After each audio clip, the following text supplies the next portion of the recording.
Le premier journal de Jérusalem qui vous est donc présenté aujourd'hui par Daniel Haïk, Daniel Bokertov. Nous allons ouvrir ce journal sur la rencontre, bien sûr, entre Donald Trump et Benjamin Netanyahou hier à la Maison-Blanche. Et oui, effectivement, Greg, le président américain Donald Trump a qualifié la rencontre avec le premier ministre israélien de très bonne. Nous avons débattu de nombreux dossiers importants, a dit le président sur son réseau social. De son côté, le premier ministre Netanyahou a déclaré dans une interview à la chaîne Fox News que sa rencontre avec le président avait été l'une des meilleures. Les critiques recherchent des brèches dans notre amitié, mais ils se heurtent à un rempart solide. Nous avons un objectif commun face à l'Iran et nous le concrétiserons, que ce soit par la voie diplomatique ou par une autre voie, a dit M. Netanyahou, qui n'a pas caché qu'il était sceptique quant à un accord véritable avec l'Iran. Une partie du leadership iranien croit que l'on peut duper les États-Unis. Ils ne comprennent pas notre détermination. Le Premier ministre a répété que si Israël devait être attaqué par l'Iran, il ripostera massivement. Durant la rencontre, il a été question du site enfoui sous la montagne de la Pioche en Iran. Oui, le Premier ministre israélien a présenté à Donald Trump des preuves recueillies par les services de renseignement israéliens selon lesquelles il y aurait une intense activité souterraine sous la montagne qui abriterait donc ce site nucléaire iranien. Toutefois, selon de hauts responsables sécuritaires israéliens, ce serait une erreur de se focaliser sur cette montagne. Selon eux, il n'est pas certain que ce site ait accueilli ces derniers jours ou ces dernières semaines des milliers de centrifugeuses, comme l'information avait été dévoilée. Mais au cours de la rencontre, d'autres dossiers brûlants ont été bien entendu évoqués, comme l'entrée des forces internationales dans la bande de Gaza et le dossier libanais. Par contre, il semble que les deux leaders n'aient pas soulevé l'intention des Américains ou la décision des Américains de vendre à la Turquie des avions furtifs F-35. Il faut toutefois souligner qu'il n'y a pas eu pour cette 8e rencontre entre les deux hommes de tête à tête. Oui, effectivement, elle s'est déroulée dans le bureau ovale avec les principaux conseillers des deux pays. À noter la première apparition publique de Shmuel Ben Ezra, le nouveau conseiller à la sécurité nationale, qui était à côté de Benjamin Netanyahou durant la rencontre. La porte-parole de la Maison-Blanche, Caroline Leavitt, a qualifié la rencontre entre Trump et Netanyahou de positive, efficace et fructueuse. Un haut responsable américain a reconnu qu'il y avait une alchimie entre les deux leaders. Quant à Tzipi Hotobelli, qui dirige le forum d'information officiel du gouvernement, elle a déclaré qu'il y avait une totale compréhension entre les États-Unis et Israël dans le dossier iranien. Sur le terrain, Daniel, l'armée américaine a annoncé qu'elle avait attaqué durant la nuit avec les forces saoudiennes des cibles pro-iraniennes en Irak. Voilà, c'est effectivement assez compliqué, mais c'est la réalité au Proche-Orient. Il s'agit d'une riposte américaine à des bombardements de milices irakiennes pro-iraniennes contre des installations saoudiennes. J'espère que l'on a bien compris. De son côté, le régime iranien a tiré pour la première fois depuis 3 jours des missiles balistiques en direction de bases américaines au Moyen-Orient. Selon certaines sources, les missiles ont été tirés en direction d'une base américaine en Jordanie. Les Iraniens affirment avoir attaqué durant la nuit 3 pétroliers dans le détroit d'Ormuz. Retour à Washington où s'est tenu peu après la rencontre Trump-Netanyahou les funérailles du sénateur Lindsey Graham. Oui, une cérémonie particulièrement émouvante au cours de laquelle le président Trump a rendu un hommage appuyé au sénateur américain républicain décédé subitement il y a moins de 3 semaines. C'était un politicien fantastique et l'un des plus grands sénateurs assiégés au Congrès. Il avait une personnalité particulièrement attirante. C'était l'un des premiers à nous faire rire et l'un des derniers que l'on voulait combattre, a déclaré le président Trump. Politique intérieure maintenant, Daniel, une donnée intéressante à rajouter au débat sur l'enrôlement des élèves de Yeshivot. Oui, selon les données fournies par le département des ressources humaines de Tsahal, le nombre de jeunes orthodoxes qui s'enrôlent dans l'armée israélienne a nettement augmenté au cours de cette année 2026. Près de 4000 nouvelles recrues se sont engagées sous les drapeaux au cours des 12 derniers mois, alors qu'il n'était que 2200 durant les 12 mois qui ont suivi le 7 octobre et 1700 avant la guerre. Selon Tsahal, cette donnée s'explique par le durcissement des sanctions contre les réfractaires au service militaire.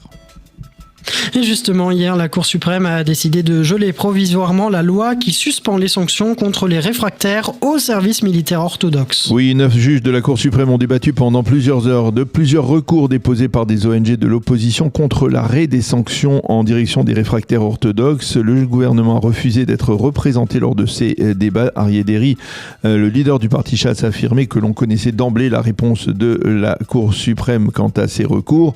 La Cour a donc décidé de ne pas mettre la loi loi en application ou de suspendre l'application de cette loi. Cependant, on a appris ce matin que le ministre de la Justice, Yariv Levin, avait l'intention de renoncer tout simplement à la mise en application de cette loi des arrestations visant à geler les arrestations des élèves orthodoxes. Merci beaucoup Daniel Haïk. On vous retrouvera à 7h30 pour la revue de la presse israélienne.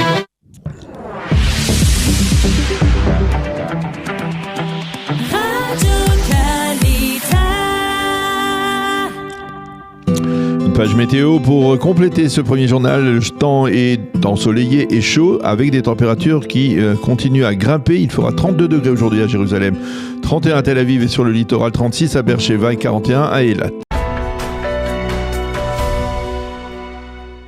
Nous aurons le plaisir d'être en ligne avec Michel Gurfinkel. Michel, bonjour, Boker Tov. Bonjour. Merci d'être avec nous ce matin. On a bien besoin de votre éclairage pour mieux comprendre ce qui s'est passé hier, parce que même lorsque l'on lit la presse israélienne de ce matin, on voit des contrastes assez marquants entre l'interprétation de ce que l'on a vu hier, que ce soit par exemple le Yediot Aharonot ou le Israël Hayom. Le Yediot Aharonot voit surtout des côtés plutôt négatifs, le fait qu'il n'y a pas eu de point de presse, que la rencontre a été relativement courte, qu'il n'y a pas eu de tête-à-tête, et le Israël Hayom, lui, dit au contraire que finalement tout s'est bien passé. Il se réfère aux réactions, en tout cas aux déclarations de Donald Trump et de Binyamin Netanyahou. Tout s'est bien passé, l'une des meilleures rencontres que les deux hommes ont pu avoir. Votre avis, votre appréciation sur cette rencontre ? Je dirais d'abord que, compte tenu d'un climat quelque peu conflictuel entre l'administration Trump, ou plus exactement entre Trump et quelques personnes de l'administration, et Israël au cours des dernières semaines, on est revenu à une atmosphère beaucoup plus détendue. Il y a eu de part et d'autre une volonté très nette d'insister sur l'amitié, la coopération, la complémentarité entre les deux pays, et non plus sur les différences ou divergences d'analyse, d'appréciation, voire même d'intérêts nationaux à long terme, qui ont été évoqués par certains. Donc, de ce point de vue-là, il y a clairement un retour assez net vers une situation relativement positive.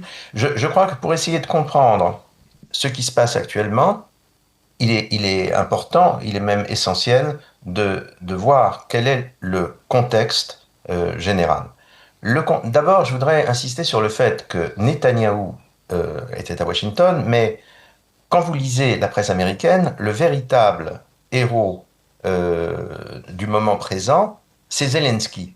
Mais oui. Zelensky est venu à Washington officiellement pour les mêmes raisons que Netanyahou, pour honorer le sénateur Lindsey Graham.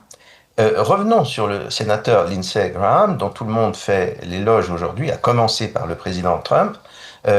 Lindsey Graham est surtout connu en Israël comme étant comme ayant été le soutien le plus résolu d'Israël au Sénat, mais Lindsey Graham était également le soutien le plus résolu de l'Ukraine au Sénat et auprès de l'administration Trump. Or, il y a eu, comme vous savez, un climat très difficile entre l'administration Trump et l'Ukraine dans la première année, voire même pendant les premiers 18 mois de l'administration actuelle. On se rappelle la façon cavalière, il faut bien le dire, assez grossière, dont Trump et surtout le vice-président Vance ont traité Zelensky lors de la première visite de celui-ci à la Maison-Blanche, après l'installation de Trump pour son deuxième mandat. Il y a eu des réticences très nettes venant d'une partie importante de l'administration quant au soutien à apporter à l'Ukraine. Aujourd'hui, la situation a, on peut dire, presque radicalement changé.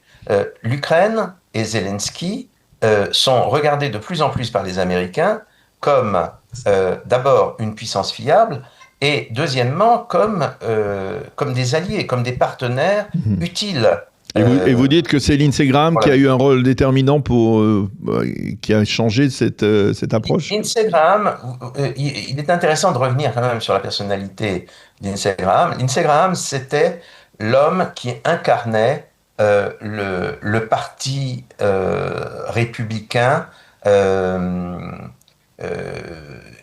qui s'était opposé à l'administration Obama, qui était engagé pour la défense globale du monde libre. À ce titre-là, d'ailleurs, Lindsey Graham, lorsque Trump est apparu sur la scène politique américaine de manière complètement inopinée, prenant de court tout le monde, Lindsey Graham, pendant un certain temps, était extrêmement critique de Trump, ou du moins de ce que Trump disait. Trump semblait jouer une carte isolationniste qui semblait totalement catastrophique pour Graham et pour, bien sûr, beaucoup d'autres républicains. Mais Lindsey Graham, ensuite, a évolué. Il s'est rendu compte qu'il y avait une différence entre l'utilisation par Trump de certains slogans et la réalité de son approche. En réalité, il s'est aperçu que Trump n'était pas du tout un isolationniste, que Trump croyait à l'importance de la puissance américaine et au déploiement de la puissance américaine, le seul point étant que le président pensait que cette présence et ce déploiement devaient être révisés et joués de manière plus précise en faveur des intérêts américains et je dirais même des intérêts occidentaux. Alors tout cela d'une certaine manière nous rapproche les deux conflits en fait. Vous êtes en train de nous dire qu'il y a une... Les deux conflits sont aujourd'hui presque explicitement rapprochés puisque on a en mémoire le fait qu'il y a quelques jours les Ukrainiens ont torpillé en mer Caspienne un bateau iranien qui apportait, disons, à la Russie des matériels ou des technologies pouvant servir aux Russes dans leur combat de moins en moins efficace contre l'Ukraine. Donc il y a maintenant, pour la première fois, un véritable recoupement des deux conflits. Et j'ajoute une autre chose qui est très importante, c'est que les services secrets israéliens, mais aussi américains, ont analysé de près un certain nombre de ripostes iraniennes contre les États-Unis au cours de la bataille actuelle. Vous savez que les négociations de paix ont été suspendus entre les deux pays et qu'en réalité la guerre a repris, qu'il y a des opérations militaires assez lourdes de la part des États-Unis contre l'Iran et des réactions non moins lourdes de la part des Iraniens contre les États-Unis et leurs alliés. On s'est aperçu on est arrivé à la conclusion que vraisemblablement les Iraniens ne pouvaient pas cibler certains objectifs américains ou alliés des Américains sans une aide en matière de renseignement fournie par la Russie. Et donc, quand on recoupe ces différents points, je crois qu'il y a une prise de conscience aux États-Unis qu'on le veuille ou non, que l'Iran est une sorte de bras avancé de la Russie dans la région, quoi. Que la Russie est bel et bien engagée de manière active, non seulement contre l'Ukraine, mais en fait contre les intérêts américains, mais en fait contre, c'est intéressant ce que vous dites, mais pourtant, on se serait attendu, c'est le style de Donald Trump, si effectivement il y avait anguille sous roche, s'il y avait véritablement des preuves de cette implication russe, à des déclarations du président américain, où il ne se serait pas gêné de... Là, nous en arrivons à un autre aspect de la situation actuelle.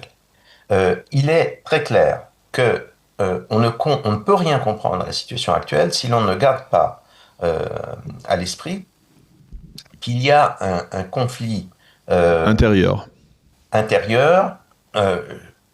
plus ou moins caché du grand public, mais en fait c'est un secret. C'est pas caché du tout, on le comprend, il faut pas... Il y a un conflit donc entre le vice-président Vance, qui a clairement assumé, pour le coup, une ligne isolationniste qui est pro-russe, anti-ukrainienne, et, faut dire, assez largement, il est de plus en plus explicite dans une position anti-israélienne. Oui. Et d'autre part, le secrétaire d'État, Marco Rubio, qui, avec beaucoup de force, défend en gros la ligne qui était celle de Lindsey Graham. Oui.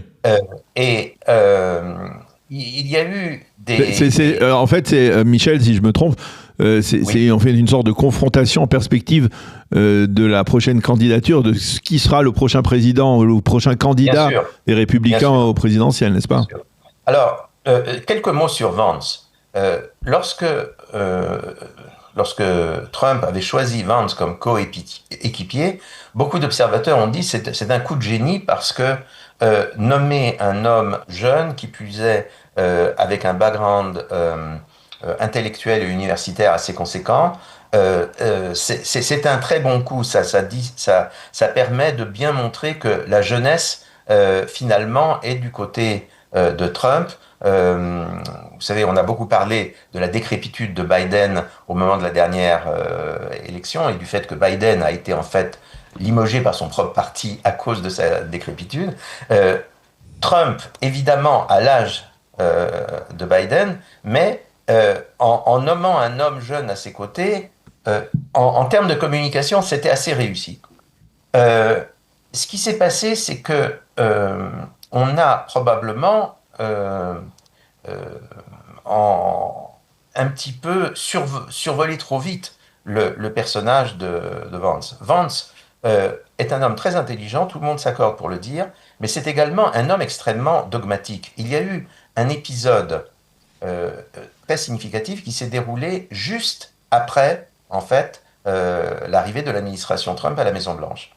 Le vice-président Vance, qui s'est converti au catholicisme, à l'origine il était protestant, qui s'est converti au catholicisme, excusez-moi, il y a, si je ne m'abuse, 6 ou 7 ans, est donc venu rendre visite au pape. Le pape, c'était à l'époque le pape François, et bon, c'était un geste qui aurait pu être un geste important de respect envers la principale personnalité du monde catholique. Mais en fait, ça ne s'est pas du tout passé comme ça. On a eu, et beaucoup de gens en ont été sidérés, on a eu le spectacle d'un vice-président qui a critiqué la position d'une partie de l'épiscopat américain et en fait du pape François lui-même contre la politique de l'administration Trump en matière d'immigration, et qui est allé jusqu'à dire que défendre en toutes circonstances les immigrés n'était pas conforme avec la théologie catholique. Alors, du point de vue de la théologie catholique, je ne sais pas si Vance a raison ou pas, mais ce dont je suis sûr, c'est que être catholique, ça veut dire d'abord être, selon la formule consacrée, en communion avec le pape. Et c'est certainement pas un homme qui, à l'époque, avait moins de la moitié de l'âge du pape et qui n'était quand même qu'un converti récent au catholicisme. Ce n'était pas à lui de faire une leçon de théologie devant le pape à Rome lors d'une audience. D'ailleurs, alors d'accord, là c'est très intéressant. Beaucoup de gens ont constaté que le pape en est mort, puisque quelques heures plus tard, pendant la nuit, après cette entrevue, le pape est mort. Est-ce qu'il y a eu une relation de cause à effet? C'est difficile de dire, mais bon. Ce qui est clair, c'est que ça a été très mal ressenti. Ça a été très mal ressenti, non seulement Alors, écoutez, on va. C'est très intéressant ce que vous dites, mais je suis pas sûr que tous nos auditeurs nous suivent.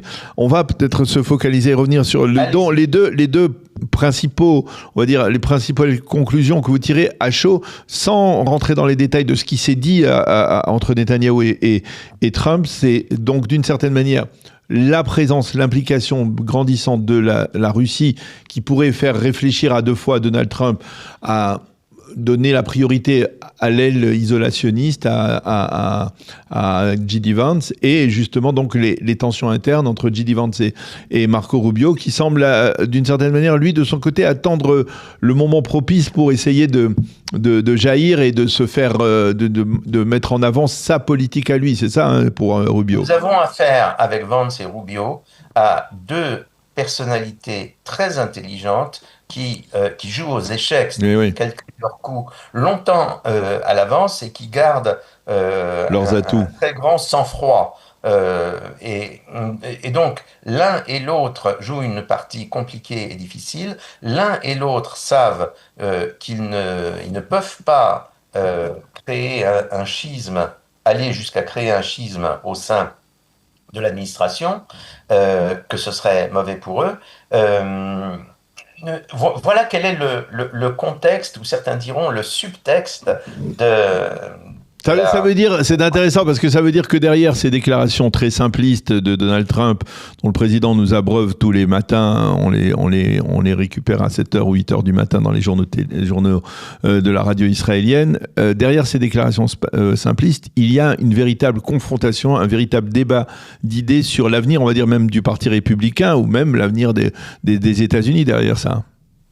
Absolument. Et je dois dire que on est aussi dans une situation globale qui est actuellement très loin de jouer, et il faut insister là-dessus, dans le sens de la géopolitique de Vance. C'est juste le contraire. Reportez-vous à ce qui se passe actuellement. D'abord, il y a des succès très importants de l'administration actuelle et de Rubio, comme par exemple le progrès absolument confirmé des négociations entre Israël et le Liban. Oui. On entend maintenant de la part du président du Liban des choses. Moi, personnellement, je sais qui est le président du Liban. Je n'aurais jamais cru qu'il en arriverait à dire ce qu'il dit maintenant. Il y a des discussions avec l'Arabie Saoudite qui sont beaucoup plus intéressantes que ce que l'on a pu croire au départ. Donc, on est dans un contexte compliqué, évolutif, où il ne faut pas perdre de vue le duel entre Vance et Rubio. Et pour l'instant, au jour d'aujourd'hui, on peut dire qu'il y a un avantage à Rubio, ce qui explique l'apaisement dans les relations entre Netanyahou et... Oui, absolument. Voilà. Eh bien, on l'a bien compris, c'était très intéressant de dialoguer avec vous, comme d'habitude, pour nous donner une perspective, non pas d'avoir les réactions, on va dire, les réactions coulisses, ou en tout cas les informations en coulisses, parce que ça, probablement, on le saura au cours des prochains jours, mais de mieux tisser la toile qui se présente dans la région et même au niveau des États-Unis, de l'avenir des États-Unis. Merci beaucoup, Michel Gurfinkel, d'avoir été avec nous et de nous avoir décrypté cette rencontre et le contexte dans lequel cette rencontre s'est tenue hier à la Maison-Blanche. Bonne journée, Michel, à bientôt. Bonne journée.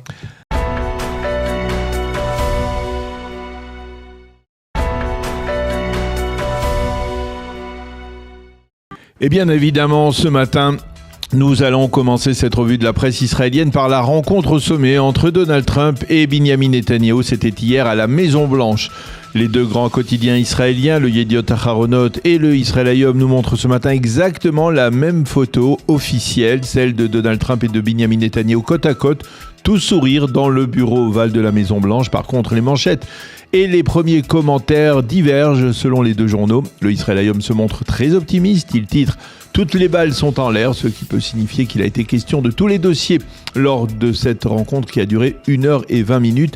Il s'agissait de la 8e rencontre entre les deux leaders depuis le retour de Donald Trump à la Maison-Blanche. Une rencontre au cours de laquelle tous les dossiers ont donc été abordés. Une rencontre au cours de laquelle Donald Trump n'a pas exigé d'Israël le moindre repli de Tsahal, ni à Gaza ni au Liban. Binyamin Netanyahou affirme que la rencontre a été excellente, d'une des meilleures, a-t-il dit. Et même la Maison-Blanche parle d'une rencontre positive, efficace et fructueuse. Par contre, fidèle d'une certaine manière à son hostilité à Binyamin Netanyahou, le Yediot Aharonot insiste ce matin sur ce qui ne s'est pas produit durant cette rencontre plutôt que sur les points positifs. Le sommet de la montagne, titre le Yediot Aharonot en faisant un jeu de mots qui lui permet de mettre en évidence le fait qu'apparemment Donald Trump et Binyamin Netanyahou n'ont pas parlé de la fameuse montagne de la Pioche en Iran, ce site creusé dans la montagne qui abriterait des centaines, voire même des milliers de centrifugeuses iraniennes destinées au développement du programme nucléaire du régime des Mollahs. Le Yediot Aharonot reprend les propos de Donald Trump qui a dit qu'il n'avait pas besoin de Bibi, a-t-il dit, pour savoir ce qu'il y a sous cette montagne. Le Yediot Aharonot parle aussi d'une rencontre courte et en page 4, d'une rencontre à l'ombre d'une crise de confiance entre les deux leaders. Le Maariv affirme que Binyamin Netanyahou a tenté de persuader Donald Trump de reprendre les hostilités avec l'Iran, mais Trump lui a répondu qu'il avait l'intention de privilégier pour l'instant la voie de la diplomatie. Alors qu'écrivent les éditorialistes ce matin dans leurs commentaires sur cette rencontre, nous allons commencer par ceux du Israël Hayom avec Sherrit Avital Cohen qui parle de coordination plus étroite aujourd'hui entre Washington et Jérusalem sur le dossier iranien. Et elle explique que nous pourrons juger des résultats de cette rencontre sur le terrain en fonction de l'activité des forces armées américaines face à l'Iran. C'est un peu le même type de commentaire que l'on peut lire ce matin de la part du professeur Avraham Ben-Tzvi, l'expert du journal dans les relations entre Israël et les États-Unis. Netanyahou a joué sur le terrain de Donald Trump. Il faudra attendre avant de savoir s'il a rempli sa mission d'améliorer l'atmosphère qui règne entre lui et le président américain. Quant à Nadav Haetzni, il insiste sur un point important. En échange d'une collaboration plus étroite sur l'Iran, Netanyahou a dû offrir une concession à Donald Trump, un feu vert israélien en faveur de l'entrée d'une force internationale à Gaza qui risque d'empêcher l'armée israélienne de continuer à lutter contre ceux qui restent du Hamas. Et là encore une fois de plus, les commentaires des éditorialistes du Yediot Aharonot sont bien moins enthousiastes que ceux du Israël Hayom. Ben-Dror Yemini constate une chose principale, avec Donald Trump, les mots ont perdu de leur signification. Il insiste sur le fait que malgré les bombardements américains de ces dernières semaines, le régime des Mollahs est toujours là, ce qui n'empêche pas Donald Trump de proclamer une victoire. Et cette situation pose, selon lui, un sérieux problème à Israël, car le maintien du régime iranien et la complaisance des Américains à son égard signifie que Téhéran va continuer à contrôler ses proxys au Yémen, au Liban et chez les Palestiniens. Et au bout du compte, c'est aussi le problème des Américain, écrit Ben-Dror Yemini. Yuval Karni, lui, considère cette rencontre à Washington sous le prisme des élections israéliennes qui approchent entre Washington et le siège du Likoud. C'est l'intitulé de son éditorial qui affirme que 3 mois avant les élections, Netanyahou doit gérer une situation sécuritaire complexe et l'on ne peut pas encore mesurer l'impact de cette situation sur le résultat du scrutin du 27 octobre. Enfin, Kobi Berda fait aussi le lien entre les élections et la rencontre d'hier, mais il croit savoir que Donald Trump a fait sous-entendre au Premier ministre israélien que s'il devait être le prochain Premier ministre, donc s'il devait être réélu, il faudra qu'il forme un gouvernement de composition différente, c'est-à-dire sans Itamar Ben-Gvir. Et puis ce matin, tous les quotidiens et les sites d'information reviennent sur les obsèques de Lindsey Graham, des funérailles qui se sont déroulées en la cathédrale de Washington en présence du président Trump, de Binyamin Netanyahou et d'autres très hautes personnalités comme le président ukrainien Zelensky, et des hommages qui ont été précédés par des obsèques qui ont été précédés par un hommage silencieux dans l'enceinte du Capitole. Donald Trump a qualifié Lindsey Graham d'ami aimé, de politicien admiré et de géant du Sénat. Le célèbre présentateur de Fox News, Sean Hannity, a affirmé que Graham était un homme de paix et s'adressant directement à Binyamin Netanyahou dans la cathédrale de Washington, il a déclaré « Je vois que vous êtes ici, monsieur Netanyahou. Lindsey aurait apprécié votre déplacement, il vous aimait et il aimait l'État d'Israël ». Le Maariv consacre ce matin sa page d'ouverture à ces funérailles quasi nationales de Lindsey Graham. Le Maariv, puisqu'on en parle, mentionne en évidence un développement tragique en Iran. Le site du journal affirme que la pendaison publique hier matin de 2 jeunes activistes de l'opposition iranienne à Ispahan a choqué et provoqué un début de révolte contre le régime dans les rues de la ville. Selon des témoignages, des policiers ont même couru après les membres de l'opposition, mais pour l'instant, en raison de l'étanchéité des réseaux Internet en Iran, il n'est pas possible de savoir si les émeutes sont limitées ou bien si elles risquent de s'étendre dans les prochains jours. Et puis ce matin, dans le Yediot Aharonot, un reportage d'Idan Blumhoff sur l'action menée au cours des 4 dernières années par le ministre des Finances, Bezalel Smotrich, en particulier en Judée-Samarie. Idan Blumhoff écrit « On peut critiquer Bezalel Smotrich, mais l'on doit admettre que le ministre a fait ce qu'il a dit qu'il ferait. Il a validé la création de 104 nouvelles implantations en Judée-Samarie et il a prouvé qu'en étant aussi ministre au sein du ministère de la Défense, il était capable de modifier la réalité sur le terrain en Judée-Samarie, parfois même en utilisant des moyens peu conventionnels. » Enfin, tous les quotidiens et les sites d'information nous rappellent que nous sommes aujourd'hui Tou B'Av. Tou B'Av en Israël, c'est la fête de l'amour, un peu comme la Saint-Valentin en février en France. Et ce matin, le Israël Hayom mentionne cette journée en première page et nous relate en page intérieure 6 histoires d'amour qui se sont concrétisées en dépit de certaines difficultés. On en choisira une seule, celle de Rachel et du sergent Day, qui sont 2 jeunes Olim du Canada qui se connaissaient déjà au Canada depuis qu'ils étaient enfants. Leur amour s'est déclaré lorsqu'ils ont fait leur aliyah et qu'ils se sont retrouvés à servir dans la même unité des parachutistes dans Tsahal. C'est la fin de cette revue de la presse et des médias israéliens.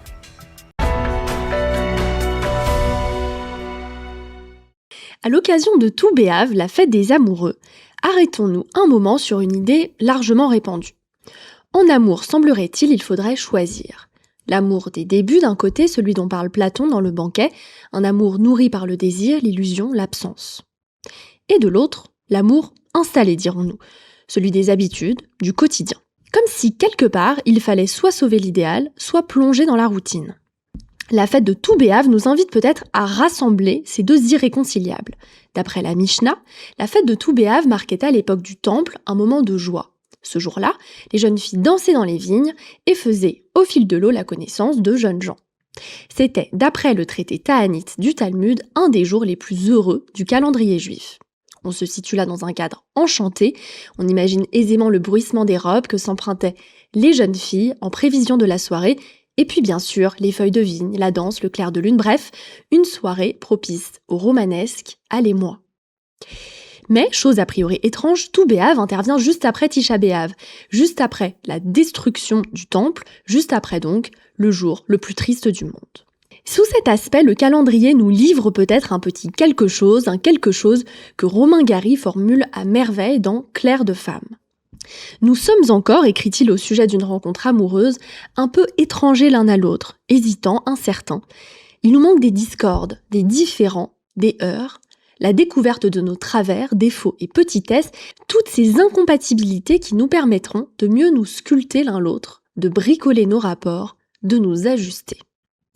En d'autres termes, aussi féerique que soit le temps des débuts et des papillons dans le ventre, un coup de foudre, voire même un crush, nous laisse toujours un peu étrangers. La rencontre véritable se joue plus loin, plus tard, pas dans la routine, mais dans ce qu'elle a de raté, de catastrophe, d'erreur, de manquement. Et c'est peut-être ce que nous enseigne Tou B'Av par son curieux emplacement dans le calendrier. L'amour ne fait pas l'économie des moments de tristesse, de deuil, de catastrophe, de discorde. Il ne s'en trouve pas nécessairement gâté, bien au contraire, il peut s'en trouver renforcé. Les jours de tempête et de laideur ont une fonction active lorsqu'on s'en saisit, lorsqu'on bricole avec, pour reprendre les termes de Gary, ils nous permettent de tomber le masque, de découvrir l'autre tel qu'il est et donc enfin de le connaître vraiment et de l'aimer. Et c'est peut-être là un des enseignements de Tou B'Av. Les difficultés ne doivent pas être craintes, planquées, évitées. Ce sont elles qui donnent aux histoires toute leur profondeur. Ce sont elles, vraisemblablement, qui font du couple un terrain de vérité, au-delà des illusions du début et n'en déplaise au temps qui passe. Eh bien, nous avons le plaisir d'être en ligne avec Stéphane Zibi. Stéphane, bonjour, Boker Tov.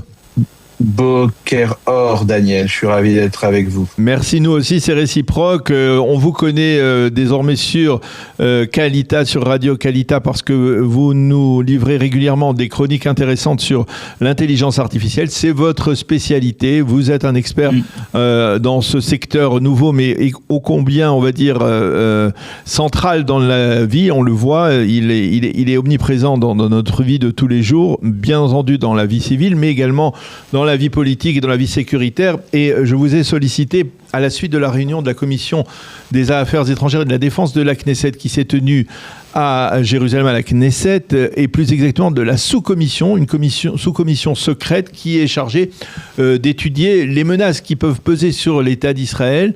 Et David Zini, le chef du Shin Bet, lors de cette réunion, a exposé les menaces d'ingérence de puissances étrangères dans le processus électoral d'Israël en perspective des élections du 27 octobre.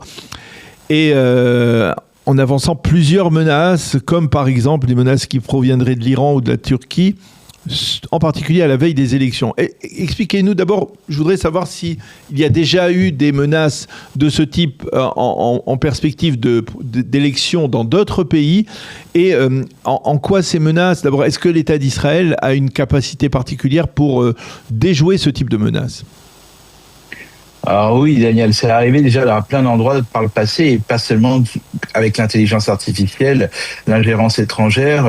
Beaucoup de pays l'ont subi.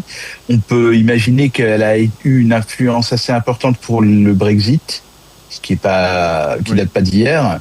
On sait qu'il a pu avoir une ingérence.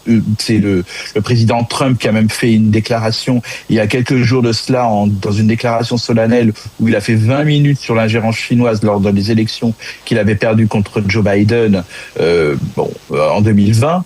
Il y a eu quelques tentatives également lors des dernières élections en France pour les législatives, mais on va dire c'est le commun malheureusement de l'histoire, et chaque pays a le devoir de gérer ce type de choses.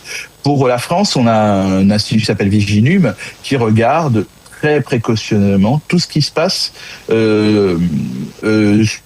pouvant éventuellement influencer les élections, même dans les dernières qu'on a pu avoir, que ce soit les européennes ou les législatives, et les prochaines l'élection présidentielle qu'on aura l'année prochaine.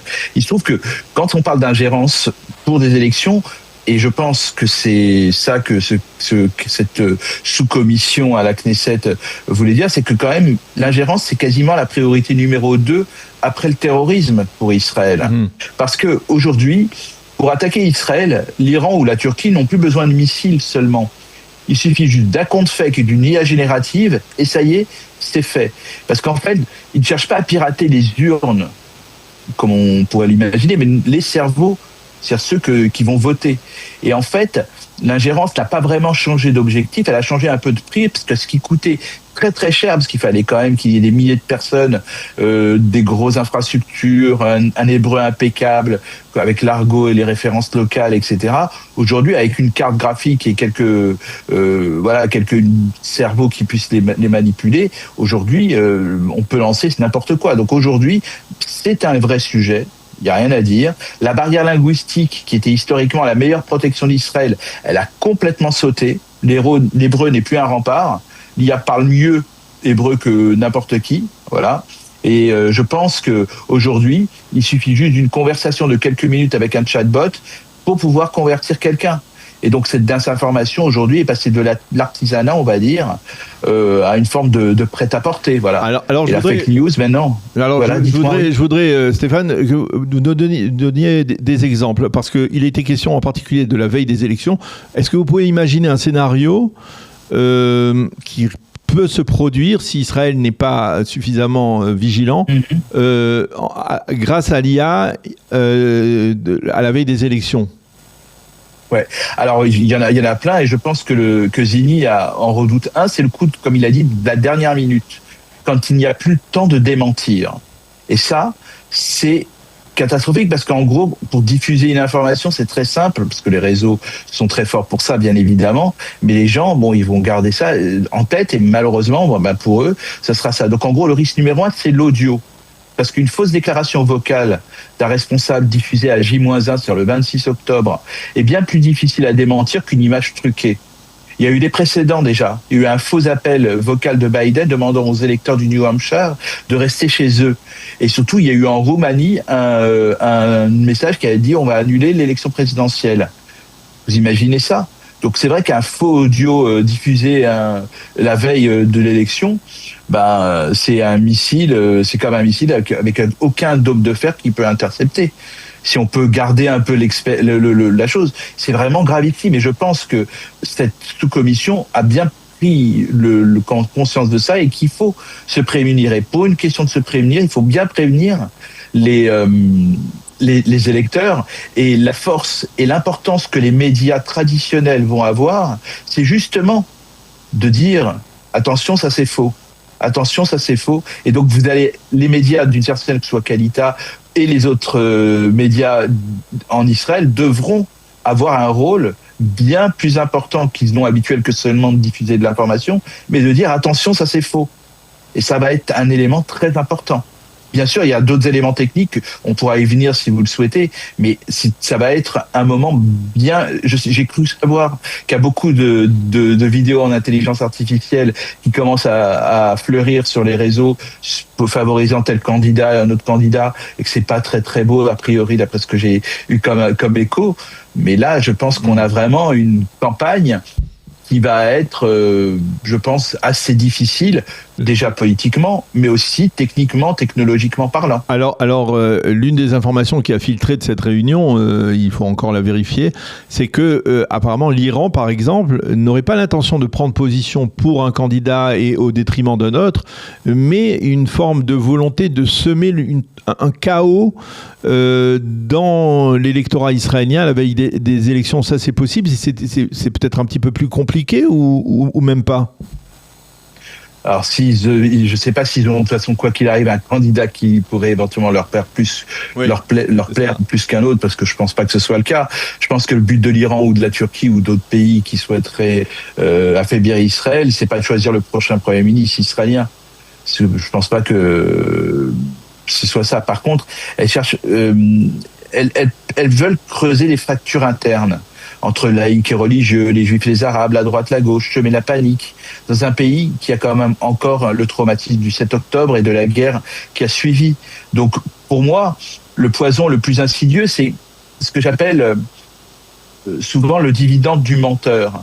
Quand tout peut être vraiment un deepfake, c'est quelque chose de faux, les vrais scandales deviennent un peu niables, en fait. Voilà.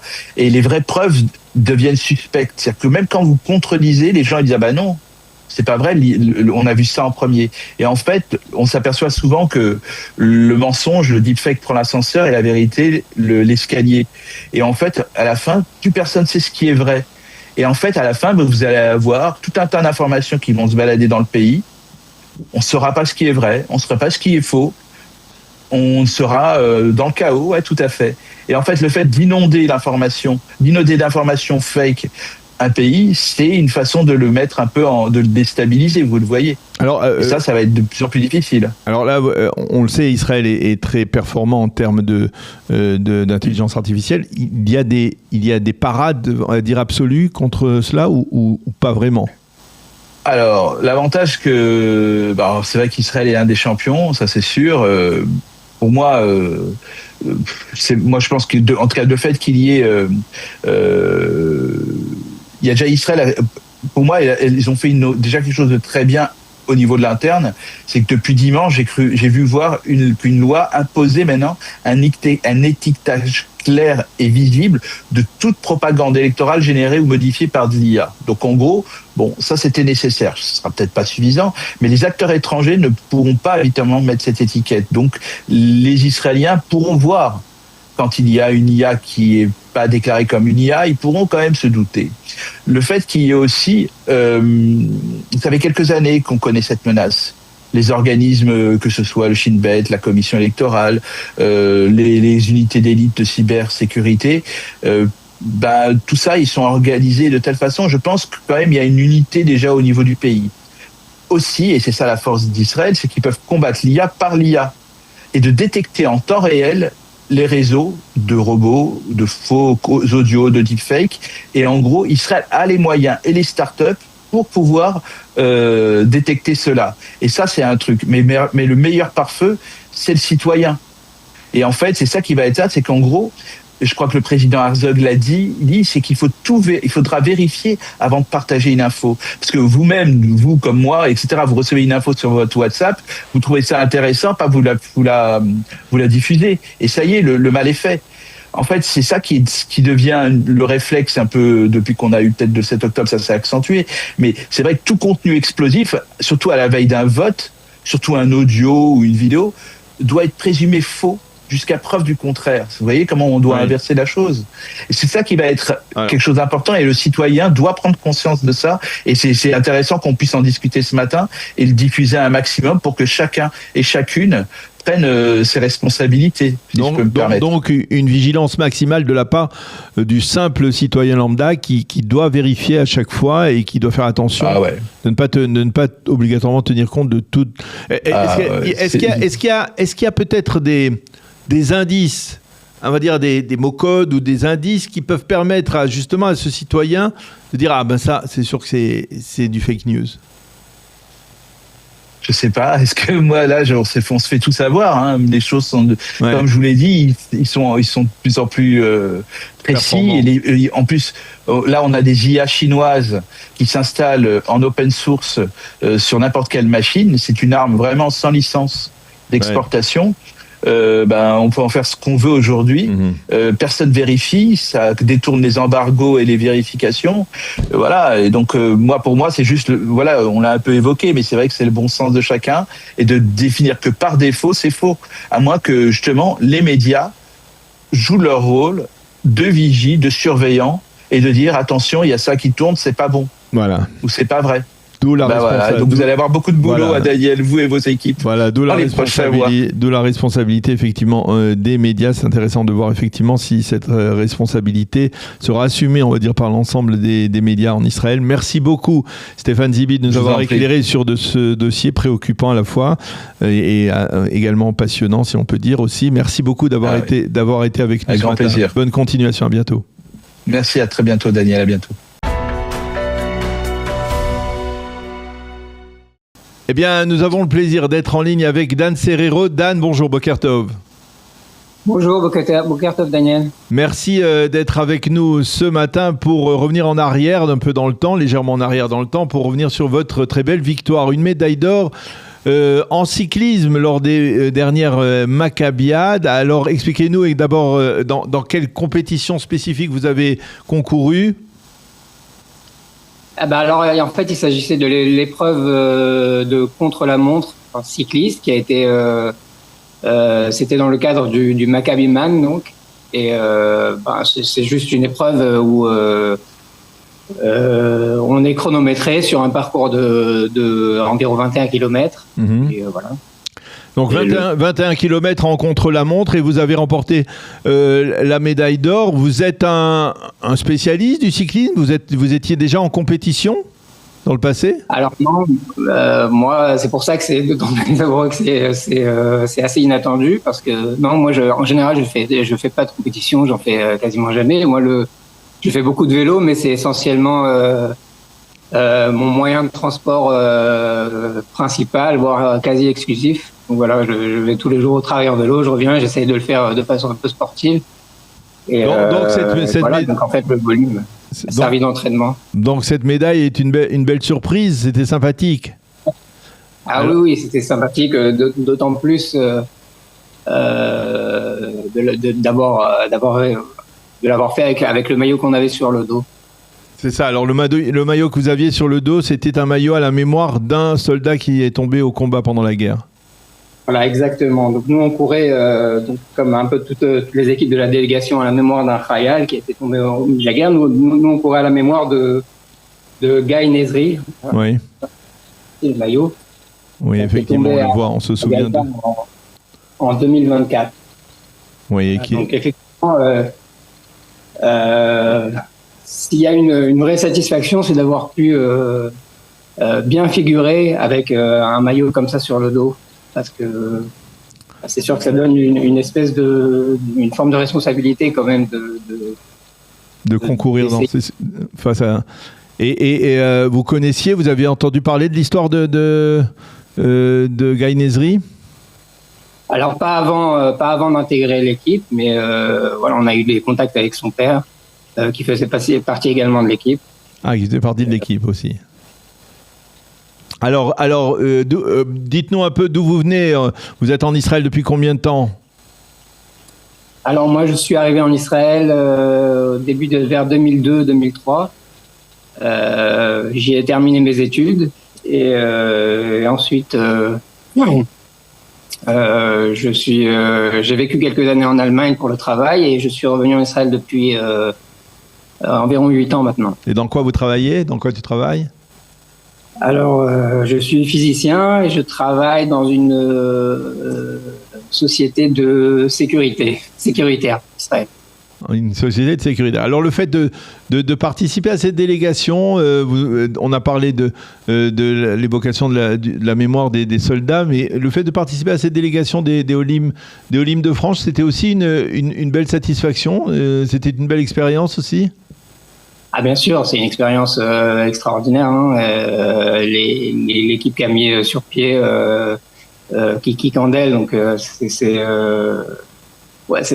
quelque chose c'est une occasion c'est une opportunité qui est rare et évidemment je me sens privilégié, mais c'est surtout vraiment le fait que dans ce cadre-là on puisse honorer la mémoire des Chayalim qui rend tout ça vraiment, enfin qui donne encore plus de sens à un événement qui est déjà fort en symbole. Parce que les Maccabiades, bien sûr, c'est une compétition, on se mesure les uns aux autres, mais c'est surtout une occasion de célébrer le sentiment d'appartenance commune et notre ancrage en Israël. Et c'est vrai que profiter de ça pour honorer la mémoire de ces héros, c'est quelque chose qui donne encore plus de signification et de profondeur à l'événement. Eh bien, Dan Serrero, merci beaucoup d'avoir accepté de répondre à nos questions. Médaillé d'or en cyclisme aux dernières Maccabiades dans le contre-la-montre. On vient de terminer le Tour de France. Eh bien, d'une certaine manière, on a aussi nos héros en cyclisme ici en Israël. Merci beaucoup, Dan, d'avoir été avec nous. Bonne continuation dans votre activité en civil et votre activité sportive également, le cas échéant. À bientôt. Bonne journée. À bientôt. Merci beaucoup. Au revoir.